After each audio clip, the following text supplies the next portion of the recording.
At my parents' anniversary, I found my seat on the street with the garbage cans and the sign for losers. My parents laughed. "We guess you don't count." I smiled, took my gift, and walked out without a words. A few minutes later, they turned pale and screamed. That night, they came to. My parents always wore their cruelty like a badge of honor, disguised as humor. It started with tiny jabs, mocking me at the dinner table, forgetting my birthday, acting bewildered that I was still living at home when I was only 16. They'd laugh. High fives across the table. Just building character. Mason. I didn't know exactly when their jokes stopped being funny. Maybe they never were. Their anniversary, though, that was sacred. A yearly circus of champagne flutes and casserole praise, attended by the same tired crowd of relatives and friends pretending to like each other long enough to sip boxed wine. My role was always the same. The quiet one who set up chairs, refilled the ice bucket, and made sure to disappear once the photos started. But this year I wasn't a kid anymore. I had a real job. I'd saved real money. And for once, I bought them a gift that didn't come from the clearance rack. A brand new midnight blue pickup. Top of the line. Spotless. I parked it a block away, tied a red ribbon on the hood, and tucked the keys in a small box with a photo of the truck. Nobody knew. Not even my grandparents, who'd flown in from New Mexico. I wanted it to be a moment. A real surprise. I showed up fashionably late, hoping to skip the madness. As I pulled up the driveway, I saw the usual decorations. Cheap balloons, sagging string lights, a wrinkled banner that read Happy 30th in glittery gold letters. And then I saw it. A folding chair, set up by the curb, beside the trash cans. A sign on the back that said, "For losers." At first, I thought it was some kind of sick prank not meant for me. Until I saw the looks, the stifled grins. "There he is." Dad shouted, "We saved your seat." Mom laughed so hard she had to lean against the railing. "You probably don't even count, do you?" I stood there holding their gift, the box with the keys inside. And I smiled. Didn't say a single word. Just walked through the crowd, into the house, placed the box gently on the kitchen table, and left. No goodbyes. No explanations. Just silence. 3 minutes later, the silence shattered. About 3 minutes after I walked out, I heard it, a scream, then another, sharper this time. I paused on the sidewalk, turned just enough to glance back. They had opened the box. Inside was the photo of the truck, the keys, and the note. "Happy anniversary. It's parked on 4th Street. Hope you like it." I saw them burst out of the house, my mother clutching the note like it could fix things, my father yelling something I couldn't make out. They looked like ghosts. Faces drained, frozen. By the time they reached the driveway, the weight of it hit them. The laughter? Gone. The smugness? Vanished. Now, all that remained was panic. Guests gathered around, murmuring, unsure if this was still part of the joke. That night, they came to my apartment. Not to apologize. Not to explain. Just banging. Fists pounding on the door like a warning. My dad's voice booming behind it. Furious, desperate, frantic. Less than a minute later, my grandparents pulled up outside. They weren't invited. I hadn't called them. But somehow they knew. I didn't open the door right away. Not to punish them, but because I wanted them to sit in it. Let the shame fester a while. Let them feel the humiliation they'd soaked me in for years. I could hear them on the other side. Mom's voice rising, telling them to calm down, but not really meaning it. Finally, I cracked the door just enough to meet their eyes. Dad's face looked like he'd run through fire, red, slick with sweat. Mom clutched the empty gift box like it could explain what happened. "No, hello. No, are you okay?" Just Dad barking. "Where is it?" I didn't answer. I just stepped back, letting the door swing wide. And as they stepped in, headlights filled the window. My grandparents had arrived. My grandfather didn't even break stride. He walked past my parents like they weren't even there, patted me on the back once, solid, reassuring, and headed into the living room like it belonged to him. My grandmother came in slowly, her eyes shifting from my mother to me. Then, she just shook her head. No words, just that quiet, heavy disappointment. Dad spoke again, louder this time. "Where's the truck?" I told him the truth. I parked a block from the house. Corner spot near the old diner. I was still on the hood. Keys under the seat. But when I went back after the party, it was gone. All that was left was a smear of oil on the pavement. I hadn't left the title inside. I'm not stupid. It was locked in my desk drawer, untouched. Dad's face twisted. Rage, confusion, disbelief fighting for space. He started pacing, pulling at his hair, mumbling about calling the police. Mom stared at the floor like the math had finally started adding up. Her anniversary gift was gone. From the couch, Grandpa spoke. Calm, steady. He didn't even look at them. You think this is about a truck?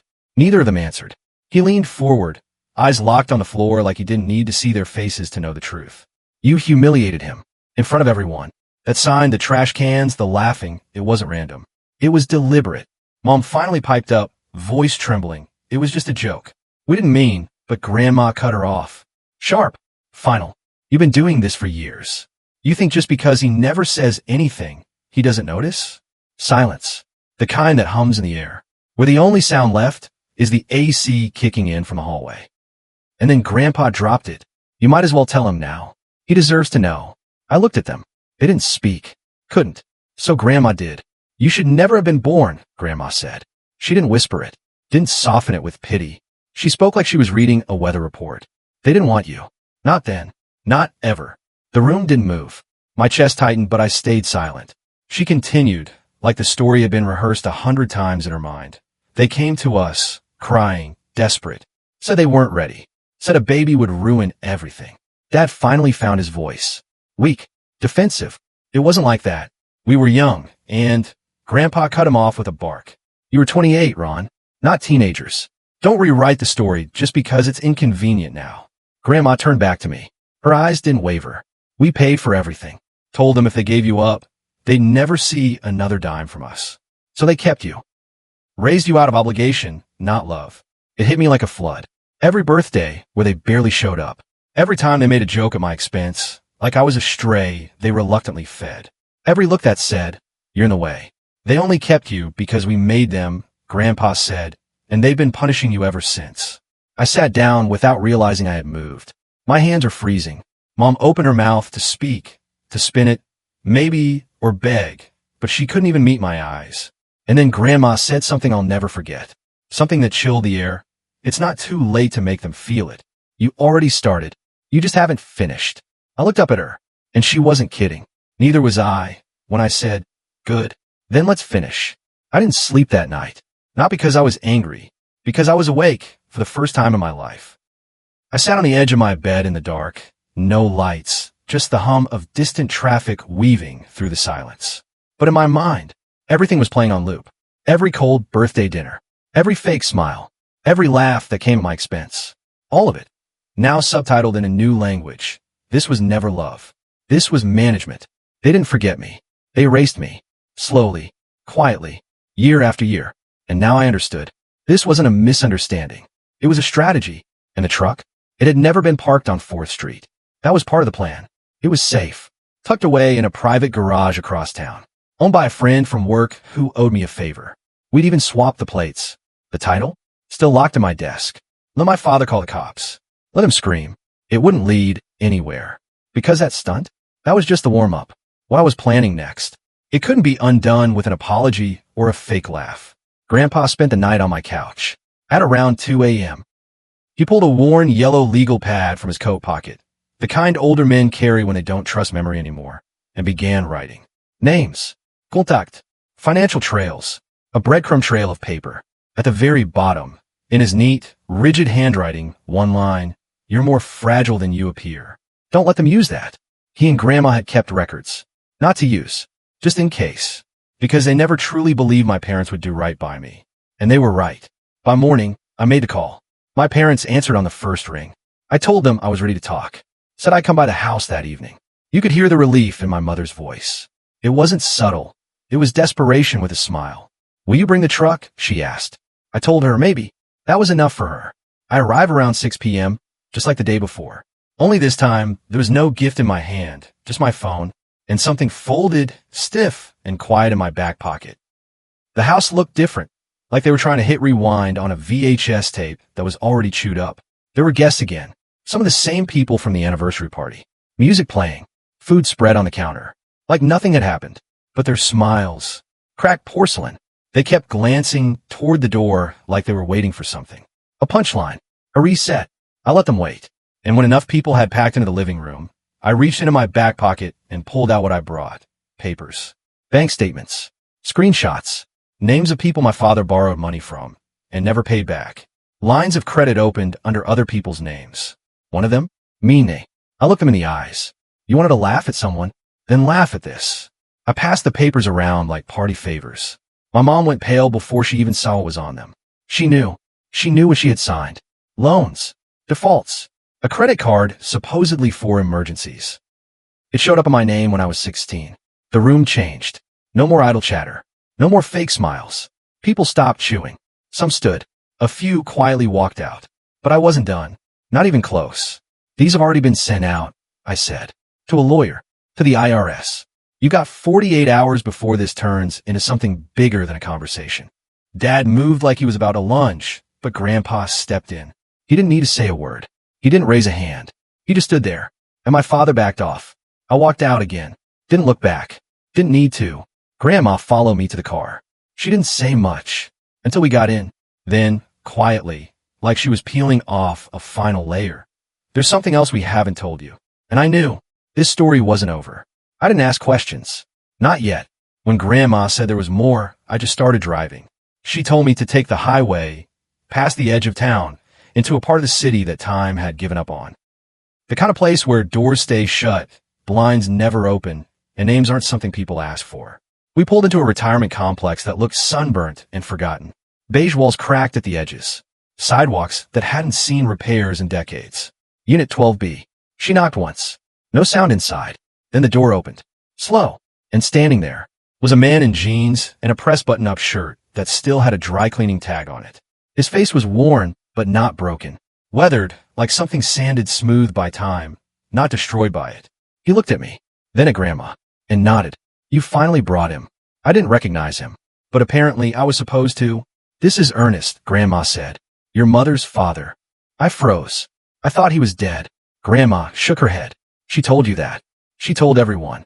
He stepped aside, letting us in. The air inside smelled like old wood and paper. There was no TV, no radio, just rows of label boxes, folders, stacks of documents arranged like someone had been preparing for this visit for decades. She made me stay away, Ernest said. Every time I reached out, she threatened to cut me off. Not just from you, but from your grandmother, too. He motioned toward a shelf. A single photo frame. Inside, a blurry shot of a child on a swing in a public park. That was the only time I saw you. You were 3. I couldn't get closer. My throat tightened, because the picture looked exactly like the swing set near my old preschool. I knew they were lying to you, he said. I didn't know how deep it went, until your grandmother called last night. He sat down at the desk and opened a thick file. I stepped closer. Inside, legal documents, financial records, deeds, things with my name on them, or almost my name. They used your trust fund to buy their house, Ernest said. Money that came from my side of the family. It was meant for you. Your future. He held up a deed. My name was on it, but wrong. Caleb. Spelled with AK. Grandma nodded. They misspelled it on purpose. Just enough to misfile it. So it wouldn't get flagged. They thought no one would ever look. But I did, I said. Ernest nodded slowly. And I kept every receipt. Every form. Every signature. I knew one day you'd come looking. And then he dropped the final truth. They never legally transferred the house out of the trust. They assumed no one would check. But as far as county records are concerned, the property still belongs to the trust, set up in your name. Even though the money's long gone, the house. That's still yours. He pushed the paperwork across the desk. My name. My claim. My turn. You can't get back what they spent, Ernest said. But you can take the house. All you have to do is sign. I sat down. The papers spread out in front of me. It wasn't even a decision. It felt like something that had already happened, back when they decided I wasn't worth the truth. And I signed. The next morning, I didn't call ahead. I didn't warn them. I didn't owe them that. I parked a block away from the house and waited. Watched from the distance like a ghost with a deed. They left for work, just like any other day. Still clueless. Still living in a fantasy that nothing had really changed. 10 minutes after they pulled out of the driveway, I called the locksmith. By the time the van drove off, every lock on the house was new. The alarm code was changed. The smart system? Wiped and reprogrammed. I walked through every room, not like a visitor, but like someone reclaiming what was stolen. On the inside of the front door, I taped a single sheet of paper, in bold print. This property is in legal transition. The trustee is now taking control. No name, no apology, just facts, and a copy of the paperwork. When they came home, they'd find the key they'd used for years didn't fit anymore. They called the cops. Claim it was a mistake. But this time, they didn't own anything worth defending. And here's what surprised me. They didn't call right away. No voicemails. No threats. No panic. Just silence. That dangerous, eerie kind. The kind that doesn't mean surrender, it means they're planning something. My dad's the type to puff out his chest, right up until he finds someone stronger to hide behind. 2 days later, I got a call. Blocked number. Straight to voicemail. Then another. Then a third. That one left a message. But it wasn't from them. It was from a lawyer. We've been contacted by Ron and Lisa Rowe regarding a dispute over property ownership. We'd like to resolve this misunderstanding amicably. Misunderstanding. That word lit a match inside me. I called Ernest. Told him everything. He laughed. Really laughed. That deep, tired, victorious kind of laugh only someone who's waited decades gets to have. Good, he said. Let them panic. You want to end this clean? Give them a deadline. And make it public. So I did. That night, I recorded a video. Nothing fancy. No dramatic music. No editing. No filters. Just me, sitting at my desk, holding the documents. I spoke plainly, clearly. No anger in my voice, just truth. I explained what they did. How they drained a trust that didn't belong to them. How they forged signatures, used my identity for years, and then tried to erase me from their lives like I was a mistake written in pencil. I didn't name them in the title. I didn't have to, but I tagged our neighborhood Facebook group, their country clubs page, a few mutual contacts who love to gossip, just enough. It started slow, 30 views, then 100. By morning, it had crossed 2,000. By that afternoon, someone tagged me in a comment under the country club's latest post. My father's name had been removed from the board of trustees. Gone. No ceremony. Just deleted. That evening, my mother's best friend, the one who always wore pearls and carried gossip like it was perfume, posted something vague about wolves in the garden, and unfriended my mom. On everything. But it didn't stop online. The IRS called me. Said a report had been filed. That it matched evidence they'd just received. Turns out, Ernest had submitted the original complaint years ago. But with the new documents I provided, they were finally reopening the case. Fraud. Misuse of trust assets. Identity theft. Then came the envelope. No name on the front. No return address. Just hand-delivered to my door. Inside, a photograph. I was maybe 4 years old. Curled up in a hospital bed. Eyes closed. Wires taped to my arms. Sleeping, or something worse. On the back, in faded ink, August 19th, 2004. That was the same week, the exact week. They'd always told me we were on a family vacation in Oregon. I showed it to Grandma. Her face changed instantly. Tight, sad, angry, all at once. You had pneumonia. Bad. Almost didn't make it, she said. They left you with us that week. Told everyone you were with them. Why lie? I asked. She looked away, and then answered. Because they weren't in Oregon. They were in Nevada, at a casino. They gambled away what was left of your trust fund, while your lungs were failing in that hospital bed. I didn't sleep that night either, but it wasn't anger this time. It was clarity. They were already ruined online, socially scorched, financially unraveling. The IRS had started digging. Their names were slipping off committees, disappearing from invitations.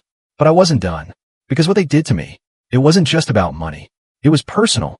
Every joke, every dismissal. Every time, they made me feel like a ghost in my own home. So I gave them a memory they wouldn't forget.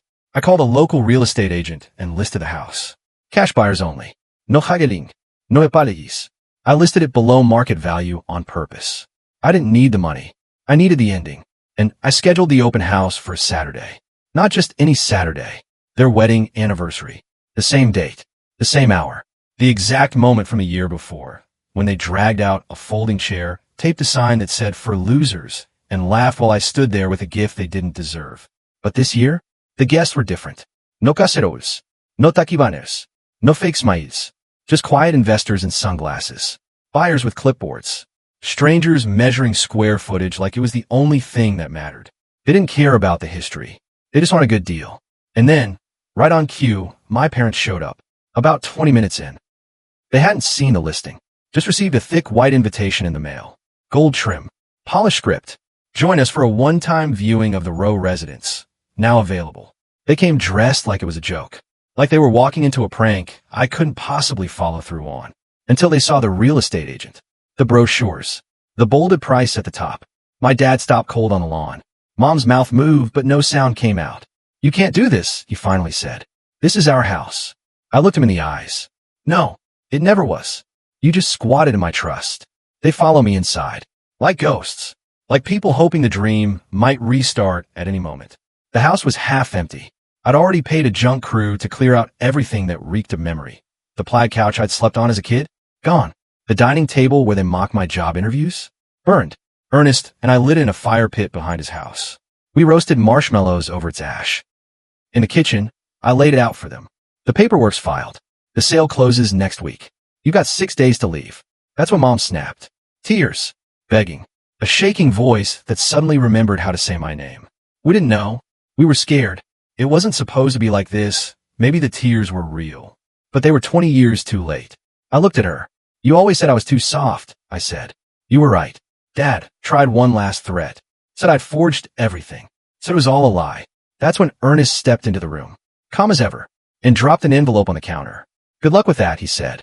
Inside, the original trust documents, the updated legal filings, the timeline of every transaction, and a hospital record from August 2004. You remember that week, right? Ernest asked. The week he almost died while you were at a blackjack table? They didn't answer. They didn't blink. They just stood there, watching their world fold in. By noon, the open house was over. 3 offers, all over asking. One of the buyers stood on the porch, admiring the rose bushes like they were worth more than the memories. My parents didn't say a word. They walked to their car, sat there, and I think that's when it finally hit them. No one was coming to save them. Not Grandma, not Ernest, not even me. The last I heard, they were living in a motel 2 towns over. One of those off-brand places with weekly rates and buzzing light fixtures. The country club froze their membership. The IRS moved forward with the audit. And my dad's job? Not renewed. As for me, I didn't keep the house. A week after the sale closed, I signed it over to Ernest. He never moved in. I just want to clean up the mess properly, he said. And he did. Most of the money went to a foundation that helps kids aging out of foster care. Kids like me, in a way, raised in homes that fed them, maybe, but never really saw them. Grandma said it best the night it all ended. We were standing in the parking lot beneath a tired old sky. She looked me in the eye and said, they thought keeping you was a burden. Turns out, it was their last mistake. That was the last time I saw her. About 2 months after the sale, I got a letter. Not an email, not a text, an actual letter, folded unevenly, written in that shaky script I recognized too well. It was from my mother. She didn't apologize, didn't ask for forgiveness, just rambled about how hard things had been, how they were trying to get back on their feet, how none of it had to happen this way. She ended it with a question. Do you think we could meet for coffee sometime? I didn't reply, but that night, I walked down to the corner cafe. Ordered a coffee, black. No cream, no sugar, just how she used to drink it. I sat at a small table by the window, put the cup across for me, waited 20 minutes. She never showed, and I never looked back. If you enjoyed this story, don't forget to hit that like button, share this video with your friends, and subscribe for more real-life family dramas. Let me know in the comments what you think about today's story.